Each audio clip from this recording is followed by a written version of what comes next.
बोलिए विष्णु भगवान की जय। आप सभी को श्रावण मास के शुक्ल पक्ष की पुत्रदा एकादशी की ढेरों शुभकामनाएं। भगवान श्री हरि के आशीर्वाद से आपके सभी मनोरथ सिद्ध हों। भगवान का आशीर्वाद आपको प्राप्त हो। आप जिस भी किसी उद्देश्य की पूर्ति के लिए पुत्रदा एकादशी व्रत कर रहे हैं, पूजन कर रहे हैं, वह सफल हो, ऐसी कामना के साथ आज हम बात करेंगे श्रावण मास के दूसरी एकादशी पुत्रदा एकादशी की। पुत्रदा एकादशी वर्ष में 2 बार आती है। इसमें श्रावण मास की जो एकादशी होती है उसका अधिक महत्व माना गया है। इसका एक बड़ा कारण ये भी है कि शिव महापुराण और श्रावण मास महात्म्य में भगवान भोलेनाथ के मुख से वर्णन आता है कि श्रावण मास में आने वाले सभी पूजा पाठ व्रत त्यौहार आदि से मिलने वाला पुण्य अन्य किसी महीने में किए जाने वाले व्रत पूजा पाठ आदि से अधिक होता है। एक एकादशी का व्रत आप अन्य किसी महीने में करें और एक करें श्रावण मास में, तो श्रावण मास में आपको अधिक शुभ फल प्राप्त होगा। ऐसा भगवान शंकर श्रावण मास की महिमा बताते हुए वर्णन करते हैं। इसीलिए श्रावण मास की पुत्रदा एकादशी बहुत ही महत्वपूर्ण होती है। एकादशी के दिन भगवान श्री हरि विष्णु की पूजा की जाती है। पुत्रदा एकादशी पर आपको साथ में माता लक्ष्मी की पूजा भी करनी चाहिए। यह व्रत इस कलयुग में सबसे अधिक शुभ फल देने वाला है, क्योंकि इस व्रत का उद्गम ही कलयुग में लोगों को पापों से मुक्ति दिलाने के लिए हुआ है, परेशानियों से मुक्ति दिलाने के लिए हुआ है। एकादशी का जन्म कहें, एकादशी जो व्रत है उसका उत्थान कहें, उसका जो उद्देश्य है वो मूलतः यही है कि कलयुग में जो साधारण मनुष्य है किस प्रकार से अपने पापों को धो सकता है, किस प्रकार से वो अपने जीवन को संवार सकता है और जीवन की तमाम जो परेशानियां हैं उनसे छुटकारा पा सकता है। इसी के लिए यह व्रत भगवान श्री हरि ने सभी को बताया है। इसीलिए एकादशी की बहुत अधिक महिमा है।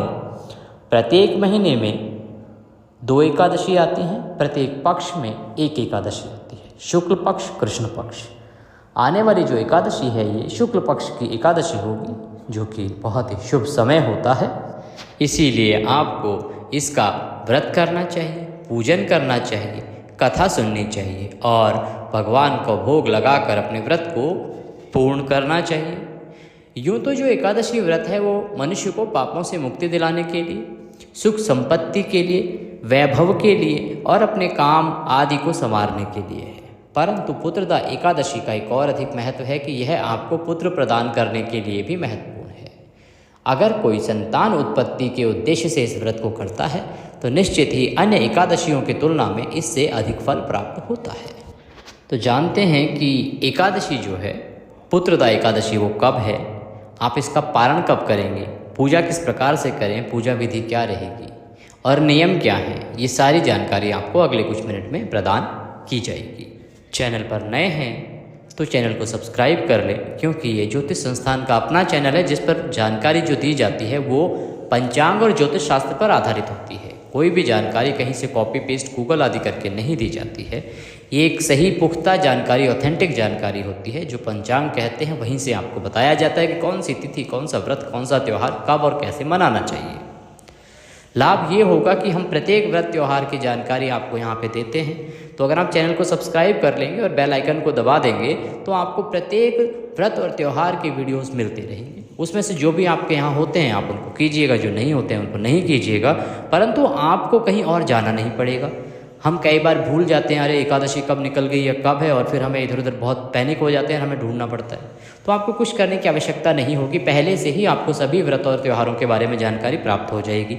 जैसे कि अभी हमारा जो रक्षाबंधन स्पेशल है वो चल रहा है। आप देख रहे हैं कि किस प्रकार से लोगों में को भ्रम में डाला जा रहा है, भद्रा के नाम पे डराया जा रहा है, भद्रा के नाम पे कि भद्रा है, राखी नहीं बांधना 1:30 बजे से पहले।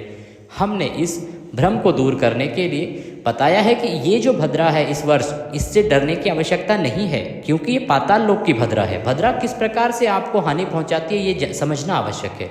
भद्रा का जो मूल रूप है वो क्या है, भद्रा का जो नियम है वो क्या है, कहाँ पे जब भद्रा का वास होगा तो आपके लिए हानिकारक है और कहीं पर नहीं है। तो तो इसीलिए इस वीडियो को देखना भी ना भूलें। हम इस प्रकार की जो शास्त्रानुसार जानकारियाँ हैं उसके वीडियोज़ आपको समय समय पर देते रहते हैं, ताकि हमारे सनातन धर्म का सही रूप से विस्तार हो। जो लोग उसको भटकाना चाहते हैं वो अपने इरादों में कभी सफल ना हो। इसीलिए हम सही जानकारी आप तक पहुंचाते हैं। हमारी बड़ी मेहनत रहती है, हमारी टीम बहुत प्रयासरत रहती है कि आपको सही जानकारी सही समय से मिले। इसीलिए हमारे हौसले को बढ़ाने के लिए, हमें प्रोत्साहित करने के लिए एक लाइक और एक कमेंट जय श्री हरि लिखना ना भूलें। आपका एक लाइक और एक कमेंट हमारे लिए बहुत ही महत्वपूर्ण है। अब बात करते हैं एकादशी की। तो पुत्रदा एकादशी जो है उसके दिन आप जब व्रत कर रहे हैं तो आपको सूर्योदय से पहले उठना चाहिए। एकादशी का जो नियम है व्रत का वो दशमी तिथि से आरंभ होता है। ये तमाम जितने भी हमारे शंकराचार्य हैं या बड़े ज्योतिषाचार्य हैं, आपने कभी उनके श्रीमुख से सुना भी होगा। अगर नहीं भी सुना है तो जो नियम कहता है वो ये कि व्रत जो है वो दशमी तिथि के दोपहर से आरंभ हो जाता है। वैसे नियम कहता है दशमी की दोपहर के बाद भोजन नहीं करना चाहिए, और क्योंकि आजकल का सामाजिक जो व्यवहार है वो अलग है। आजकल बहुत सारी मेडिकल कंडीशंस होती हैं, सेहत को लेकर परेशानियां हैं, अधिक समय तक बिना खाए पिए रह नहीं सकते।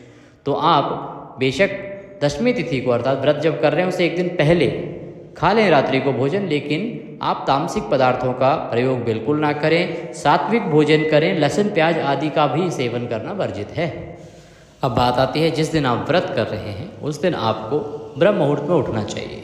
ब्रह्म मुहूर्त में अगर नहीं उठ सकते हैं तो सूर्योदय से पहले अवश्य ही उठ जाना चाहिए। उठने के बाद स्नान आदि करके सर्वप्रथम सूर्य को जल देंगे। सूर्य देव को जल देने के बाद आपका जो पूजा स्थल है उसकी साफ सफाई करेंगे। वहाँ पर अगर पहले से भगवान श्री हरि विष्णु की कोई तस्वीर या प्रतिमा है तो उत्तम है, अगर नहीं है तो उसे स्थापित करेंगे। मंदिर में जगह नहीं है या मंदिर ही आपके घर में नहीं है तो आप एक चौकी लीजिए, कोई लकड़ी की या कोई स्थान लीजिए जिस पर हो सके तो पीला वस्त्र बिछाइए, उस पर भगवान श्री हरि विष्णु की प्रतिमा या तस्वीर को स्थापित कीजिए। उसके बाद आप उनको स्नान कराएंगे। स्नान कराने के लिए किसी पीतल के पात्र में जल लीजिए, उसमें थोड़ा गंगा जल मिला लीजिए। आप तांबे का पात्र भी ले सकते हैं या स्टील का बर्तन भी कोई ले सकते हैं। अगर कुछ भी ना हो तो आप जो स्टील के ग्लास होते हैं उसमें भी जल ले लीजिए, इतना कोई अपराध वाली बात नहीं है। मन से पूजा करना आवश्यक होता है। भगवान जो हैं वो आपके मन के भूखे हैं कि आप मन से दिल लगा के पूजा करें, वो उसको देखते हैं। तो आप भगवान को सबसे पहले स्नान कराएंगे, शुद्ध जल से स्नान कराएंगे। स्नान करा के भगवान को रौले कुमकुम आदि से तिलक लगाइए। तिलक लगा के भगवान को फूलों की माला पहनाइए, पुष्प अर्पित कीजिए, घी का दिया जलाइए, धूप दिखाइए और वस्त्र के रूप में मौली का एक टुकड़ा तोड़िए और वह अर्पित कीजिए। भगवान को प्रणाम कीजिए। आप अपने सीधे हाथ में जल लेंगे, व्रत का संकल्प करेंगे। संकल्प करने के लिए 1 रुपये का सिक्का दक्षिणा के रूप में कम से कम अपने हाथ में रख लीजिए और 3 बार बोलिए ओम श्री विष्णु, ओम श्री विष्णु, ओम श्री विष्णु। अपना नाम, अपना गोत्र, जिस स्थान पर बैठकर आप संकल्प कर रहे हैं वहाँ का मकान नंबर, शहर का नाम, क्षेत्र का नाम, एकादश्यायाम पुण्यतिथियों अमुक वासरे जो भी उस दिन वार है वह बोलिए कि प्रभु आज के दिन हम अमुक उद्देश्य की पूर्ति के लिए पुत्रदा एकादशी का व्रत व पूजन करने का संकल्प करते हैं। अमुक उद्देश्य अर्थात जिस भी किसी उद्देश्य की पूर्ति के लिए आप यह व्रत कर रहे हैं वह बोलिए और उसके बाद आगे बढ़िए कि हम यह व्रत व पूजन कर रहे हैं, इसको आप स्वीकार करें और हम इसको अच्छे से कर पाएँ ऐसा हमें आशीर्वाद प्रदान करें। भगवान को नमस्कार करें और बोले ओम विष्णु शरणौ शरणम प्रपद्ये और वह संकल्प भगवान के चरणों में छोड़ दीजिए। छोड़ने के बाद नमस्कार कीजिए। ओम नमः भगवते वासुदेवाय मंत्र का 108 बार जप कीजिए। जप करने के बाद आप व्रत कथा सुनेंगे। प्रत्येक एकादशी व्रत में कथा सुनना बहुत अनिवार्य है। कथा के बिना आपका व्रत कैसे पूर्ण हो सकता है।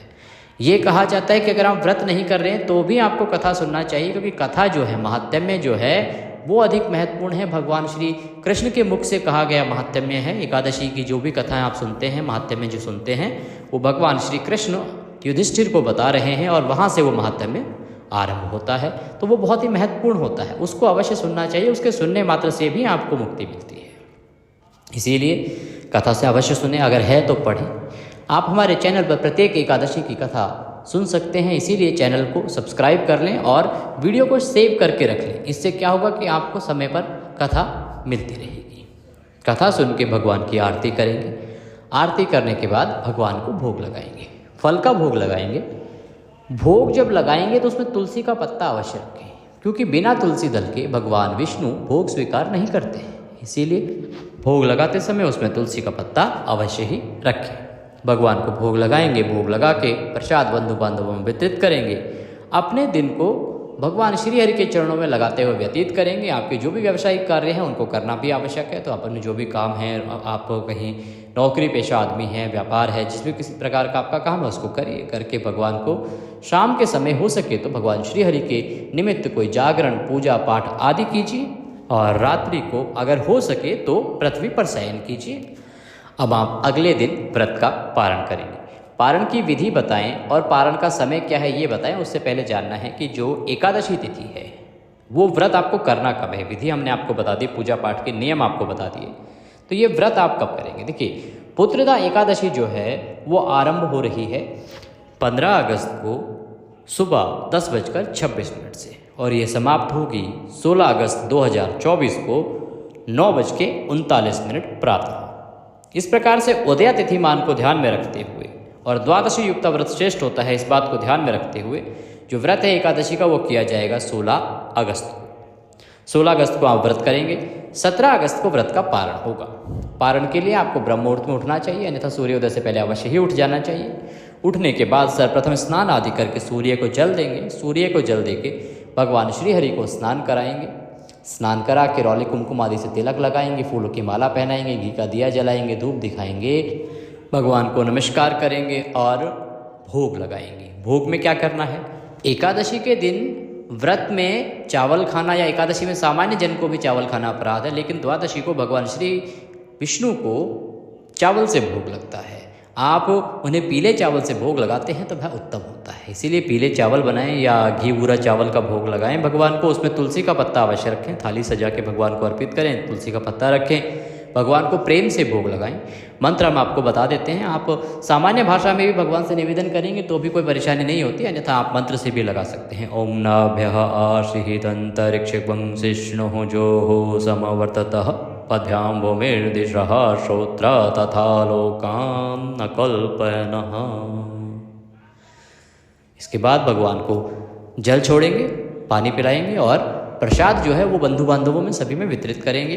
हो सके तो आपको इस दिन किसी ब्राह्मण को भोजन कराना चाहिए, उन्हें निमंत्रण दीजिए, भोजन कराइए, दान दक्षिणा आदि देके विदा कीजिए, फिर अपने व्रत का पालन कीजिए। ब्राह्मण को भोजन नहीं करा सकते हैं तो कोई दूध का पैकेट ले लीजिए, थोड़े कोई फल ले लीजिए या बिस्किट आदि का पैकेट लेके उसमें दक्षिणा रख के वह किसी मंदिर में दे आइए या किसी ब्राह्मण को दान दे दीजिए। कहना यह है कि इस दिन आपको दान करना चाहिए, दान का अधिक फल है। जब आपने व्रत किया है तो अगले दिन आपको दान निश्चित रूप से कुछ ना कुछ करना ही चाहिए, और उसके बाद अपने व्रत का पारण आपको करना चाहिए। अगर आप कहीं यात्रा में हैं तो तुलसी का पत्ता मुंह में रखकर भगवान का ओम नमः भगवते वासुदेवाय मंत्र बोलकर भी पारण कर सकते हैं। आप घर में पारण करने के लिए अपनी थाली सजाएं, बैठ जाएं, 5 बार बोले ओम नमः भगवते वासुदेवाय, ओम नमः भगवते वासुदेवाय, ओम नमः भगवते वासुदेवाय, ओम नमः भगवते वासुदेवाय।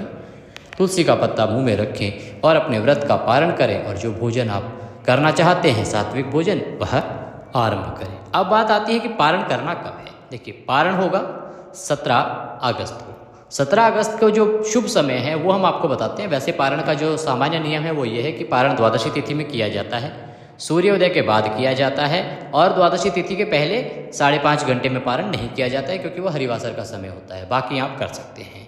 शुभ समय की बात है तो शुभ समय रहेगा 17 अगस्त को सुबह 5:51 से और 8:05 तक। ये थी जानकारी पुत्रदा एकादशी के बारे में। वीडियो अच्छा लगे तो लाइक अवश्य करें। सभी के लिए महत्वपूर्ण वीडियो है, इसलिए हो सके तो इसे अधिक से अधिक लोगों तक शेयर करें, पहुंचाएं, ताकि लोग भी इसका लाभ ले सकें और भगवान श्री हरि की कृपा प्राप्त कर सकें। आज के इस वीडियो में अभी के लिए इतना ही। अगले वीडियो में फिर आपसे मिलेंगे, तब तक के लिए जय श्री हरि। भगवान श्री हरि सबका कल्याण कर।